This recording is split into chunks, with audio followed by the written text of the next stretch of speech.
Dear students, creative and inclusive schools जो हमारा paper है, इसके अंतर्गत हमने प्रीवियस कक्षा में जो टॉपिक हमारा था ए ह्यूमन राइट, इसके अंतर्गत राइट टू इक्वलिटी, इसके संबंध में चर्चा किया जा रहा था। आज की इस क्लास में हम इसके आगे डिस्कशन करने जा रहे हैं, जहां हमने समावेशी शिक्षा के अंतर्गत ह्यूमन राइट्स मानव अधिकार के अंतर्गत हमने राइट टू एक्सेस को देखा। अभी राइट टू इक्वलिटी, सभी को शिक्षा का समान अवसर की बात किया जाता है। जैसे कि यूनेस्को के द्वारा भी बताया था कि सभी वर्ग के बच्चों को शिक्षा का समान अधिकार है तथा सभी छात्र को शिक्षा ग्रहण करने का अधिकार है तथा शिक्षा से कोई भी छात्र वंचित ना हो। तो इसके अंतर्गत हमने विशिष्ट शिक्षा के लिए जो संवैधानिक प्रावधान, शारीरिक दोष युक्त व्यक्ति के लिए समान अवसर और उनको पूर्ण योगदान एवं अधिकारों की जो सुरक्षा एक्ट 1995 है, इसके अंतर्गत हमने 3 पॉइंट्स को प्रीवियस कक्षा में डिस्कशन किया जा चुका है। आज के इस कक्षा में हम इसके आगे के पॉइंट्स को डील करने जा रहे हैं कि ह्यूमन राइट्स के अंतर्गत किस प्रकार से छात्र को समानता के अवसर के लिए कितना समान अधिकार प्रदान है तथा बच्चे में किसी प्रकार का कोई भेदभाव ना हो। तो प्रीवियस क्लास में इसके लिए बहुत सारे 3 पॉइंट को डिस्कशन किया जा चुका है। नेक्स्ट आज हम इसको डिस्कशन करने जा रहे हैं। जो भी देखिए, जहाँ हम समावेशी शिक्षा की बात करते हैं तो इसके अंतर्गत जितने सारे बच्चे हैं, सामान्य बच्चे, विशिष्ट, सामान्य के साथ साथ जितने सारे विशिष्ट वर्ग के बच्चे होते हैं, चाहे वो फिजिकली हैंडीकैप्ड हो, मेंटली हैंडीकैप्ड हो, क्रिएटिव चाइल्ड हो, गिफ्टेड चाइल्ड हो, और लर्निंग डिसेबिलिटी बच्चे हो, हियरिंग डिसेबिलिटी हो, तो इतने सारे जो बच्चे हैं, इन सारे बच्चों को ही कक्षा में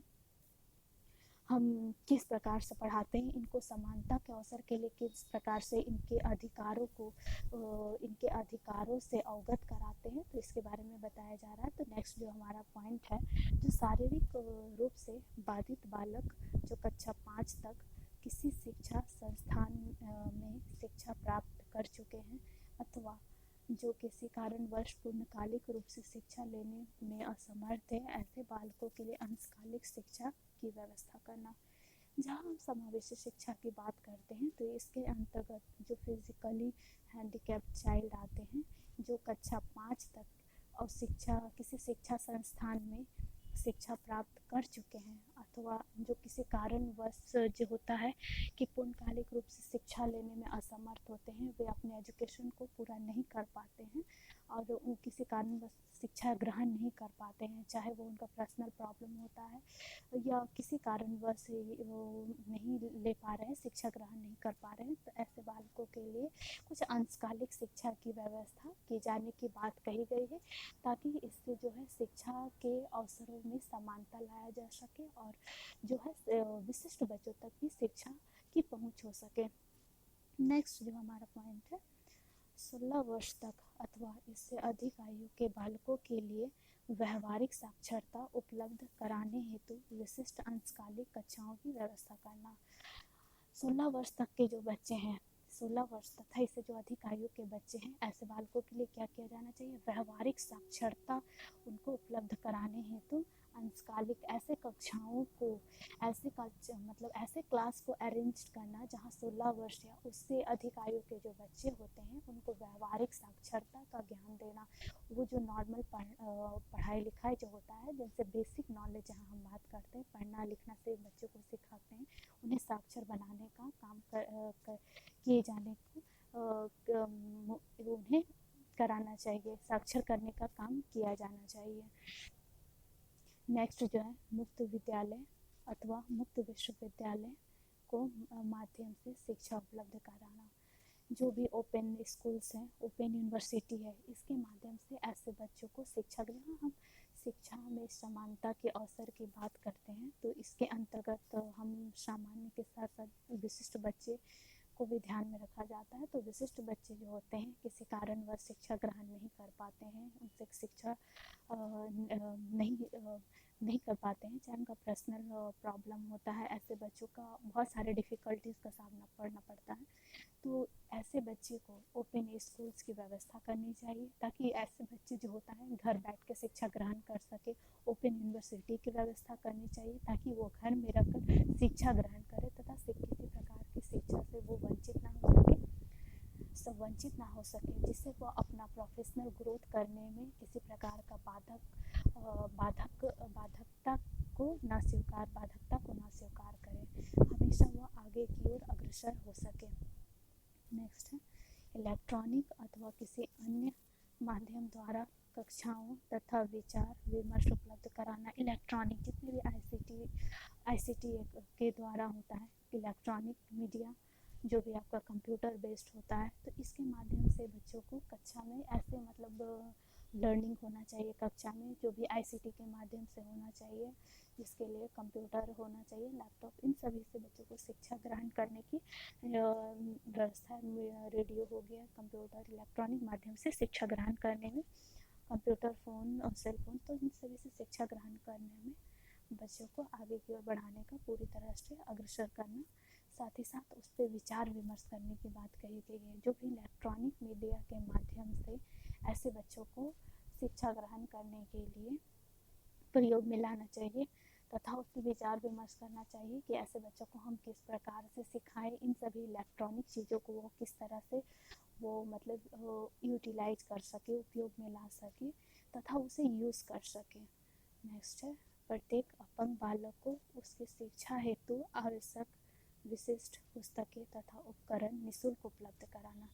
जहाँ हम समावेशी शिक्षा की बात करते हैं, तो इसके अंतर्गत फिजिकली डिसेबिलिटी होते हैं, हियरिंग, जितने सारे डिसेबिलिटी चाइल्ड होते हैं, तो इन सभी बच्चों के लिए जो भी उनका बेसिक नीड्स है एजुकेशन से रिलेटेड, पुस्तकें हो गया, पुस्तकें, बुक्स, उपकरण, जितने भी टूल्स वगैरह होते हैं, पढ़ने लिखने के जितने रिसोर्सेज होते हैं, चाहे फिजिकल हो, ह्यूमन रिसोर्सेज, तो इन सभी को निःशुल्क उपलब्ध कराने की भी व्यवस्था करने की बात कही गई है, ताकि ऐसे बच्चे शिक्षा ग्रहण कर सके और समानता के अवसर को प्राप्त कर सके। नेक्स्ट जो हमारा है अपंग बालकों की विशिष्ट शिक्षा के लिए सरकारी अथवा गैर सरकारी संस्थाओं की सहायता, विशिष्ट शिक्षा उपकरण,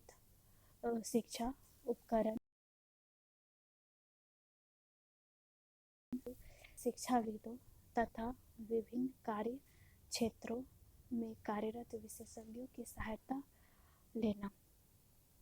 जितने अपंग बालक होते हैं, फिजिकली जो हैंडीकैप चाइल्ड होते हैं, वे अगर इंक्लूसिव एजुकेशन के अंतर्गत पढ़ाई कर रहे हैं, तो उनके लिए जितने भी गवर्नमेंट ऑर्गेनाइजेशन होते हैं, जो भी नॉन गवर्नमेंट ऑर्गेनाइजेशन, जितने भी एनजीओ वगैरह होते हैं, उन्हें इस क्षेत्र में शिक्षा ग्रहण करने में विशेष सहायता दी जानी चाहिए, तथा ऐसे बच्चों के लिए जितनी हो सके फिजिकल और ह्यूमन रिसोर्सेज की व्यवस्था करनी चाहिए, और इनके पढ़ाई से रिलेटेड जितनी सामग्री होती है, पुस्तकें मुहैया कराना चाहिए।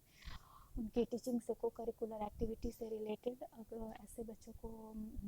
संसाधन उपलब्ध कराना चाहिए, तथा इसके अन्वेषण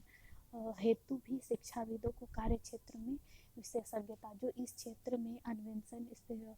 करना चाहिए। जो भी शिक्षाविद होते हैं, अगर इंक्लूसिव एजुकेशन से रिलेटेड जितने भी शिक्षाविद होते हैं, तो इसको इस क्षेत्र में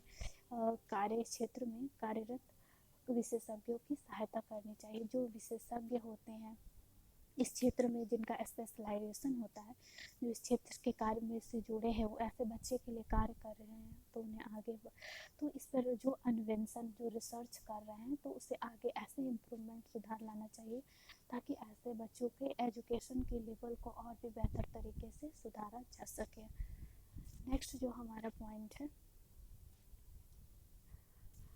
सरकारी आवश्यकता अनुसार उपयुक्त संख्या में शिक्षकों के लिए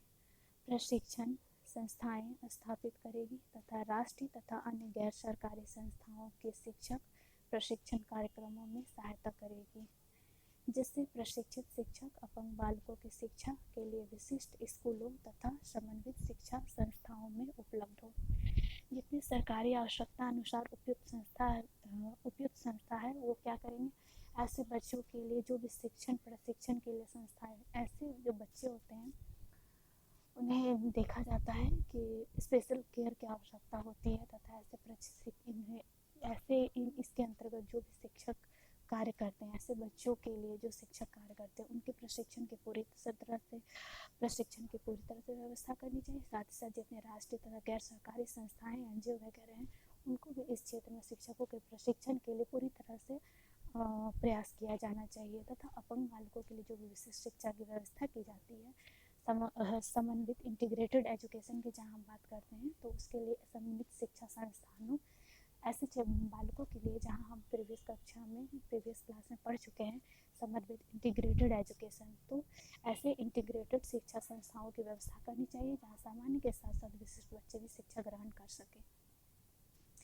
इसके बाद नेक्स्ट जो है, स्कूल में शिक्षा प्राप्त करने हेतु शारीरिक दोष युक्त बालकों के लिए यातायात सुविधा या ऐसे बालकों के माता पिता तथा संरक्षण को आर्थिक भत्ता देना। ऐसे जैसा देखा जाता है कि जो ऐसे बच्चे होते हैं उसके पर्सनल केयर की बहुत आवश्यकता होती है, माता पिता अभिभावकों के द्वारा उनके द्वारा बहुत केयर की आवश्यकता होती है, उन्हें देखना पड़ता है, उनके केयर करना होता है और उनके हर एक एक्टिविटी पे बच्चों को नज़र रखना होता है, क्या कर रहे हैं, किस प्रकार से कर रहे हैं, तथा उनकी कमी को पहचान कर उनकी समस्या का समाधान करना पड़ता है। तो ऐसे बच्चे जो दोषयुक्त बालक होते हैं, इन्हें कहीं आते जाते हैं तो इनको यातायात की सुविधा देनी चाहिए और इनके माता पिता को एक संरक्षक को माता पिता और जो इसके संरक्षक है जो उनकी देखभाल कर रहे हैं उनको उससे रिलेटेड कुछ आर्थिक भत्ता देनी चाहिए। नेक्स्ट जो हमारा पॉइंट है, व्यावसायिक प्रशिक्षण देने वाले स्कूल कॉलेज या अन्य संस्थाओं से प्रवेश संबंधी बाधाओं को हटाना। जो भी वोकेशनल और ट्रेनिंग दे रहे हैं ऐसे संस्थानों में जो सामान्य बच्चों को दे रहे हैं, तो उसके साथ ही साथ ऐसे बच्चों के लिए विशिष्ट बच्चों के लिए पूरी तरह से व्यवस्था की जानी चाहिए ताकि वो अपना प्रोफेशनल ट्रेनिंग ले सके और समाज के विकास में तथा अपना पर्सनल डेवलपमेंट कर सके। नेक्स्ट है, स्कूल में उपस्थित बाधित बालकों को यूनिफॉर्म, पुस्तकें तथा अन्य सामग्री का वितरण कराना। फिर उसके बाद है शारीरिक बाधित बालकों के लिए छात्रवृत्ति, तथा ऐसे बालकों के लिए जो फिजिकल मेंटली जो विशिष्ट बच्चे होते हैं, फिजिकली मेंटली हियरिंग डिसेबिलिटी इतने सारे जो बच्चे होते हैं, तो इनको हर एक में रिजर्वेशन कोटा जो दिया जाता है या इन्हें स्कॉलरशिप प्रोवाइड कराया जाता है ताकि ऐसे बच्चे भी जो है सामान्य बच्चे की तरह समानता के अवसर को प्राप्त कर सके तथा ये अपना अपनी जो जीवनचर्या को अच्छी तरह से जी सके और अपने साथ साथ समाज के विकास में भी योगदान देने में सहायक हो सके। नेक्स्ट है, श्रवण बाधित बालकों की सुविधा के लिए पाठ्यक्रम में परिवर्तन, जैसे केवल एक भाषा को पढ़ाया जाना चाहिए। जो भी हियरिंग डिसेबिलिटी चाइल्ड है इनकी समानता के अवसर के लिए कहा गया है कि पाठ्यक्रम में परिवर्तन लाने चाहिए तथा एक भाषा को एक ही लैंग्वेज में, चाहे वो अगर इंग्लिश हो तो इंग्लिश में ही ऐसे बच्चों को नॉलेज दिया जाना चाहिए, हिंदी है तो हिंदी के माध्यम से ही उन्हें जानकारी मुहैया करानी चाहिए, क्योंकि ऐसे बच्चों को तो सीखने में असुविधा होती ही है, तो कम से कम उन्हें एक लैंग्वेज के माध्यम से ही उनका पूरा स्टडी होना चाहिए जिससे वे आगे बढ़ने में पूरी तरह से समर्थन हासिल कर सके और समानता के अवसर को प्राप्त कर सके। तो आज की जो हम कक्षा में देख रहे हैं, इक्वलिटी की बात कर रहे हैं, समानता की बात कर रहे हैं कि देखते हैं समानता जो है समानता की बात मानव अधिकार के अंतर्गत कर रहे हैं। तो ये मानव अधिकार के अंतर्गत प्रत्येक बच्चे को समान अधिकार, सभी बच्चे को यह अधिकार है कि वो समानता के अवसर को प्राप्त करें, चाहे वो सामान्य हो चाहे वो बच्चे विशिष्ट हो। तो समानता के अवसर के लिए भी इंक्लूसिव एजुकेशन के अंतर्गत इतने सारे पॉइंट दिए गए, जितने सारे पॉइंट को डिस्कशन किया गया है उनके बच्चों के लिए उन्हें उनके बेसिक नीड्स को पूरा करना चाहिए। ऐसे बच्चों को व्यावसायिक वोकेशनल एजुकेशन, वोकेशनल ट्रेनिंग दिया जाना चाहिए और जो भी ओपन स्कूल्स है, ओपन यूनिवर्सिटी व्यवस्था करनी चाहिए ताकि बच्चे पढ़ सके, आगे बढ़ सके तथा अपने साथ साथ समाज के विकास में भी सहायक हो सके। और जो भी जितने सारे गवर्नमेंट ऑर्गेनाइजेशन है, नॉन गवर्नमेंट ऑर्गेनाइजेशन है, तो इनके पूरी तरह से भरसक प्रयास कर रहे हैं कि ऐसे बच्चे आगे बढ़ सके तथा इन्हें भी सामान्य बच्चों की तरह राइट हो, अधिकार हो और वो भी एक इक्वलिटी के स्तर पर आ सके तथा बच्चों में किसी प्रकार का भेदभाव न हो तथा ऐसे बच्चे अपना जो है लाइफ को अच्छे तरीके से जी सके, इनका लेवल किसी तरीके से ना ही अपने आप को कमतर समझ सके, कम ना समझ सके, हमेशा वो आगे बढ़ने का ही प्रयास करे। अगर एक बच्चे आगे बढ़ते हैं तो इसी तरह से हर एक पोजीशन पर, हर एक लेवल पर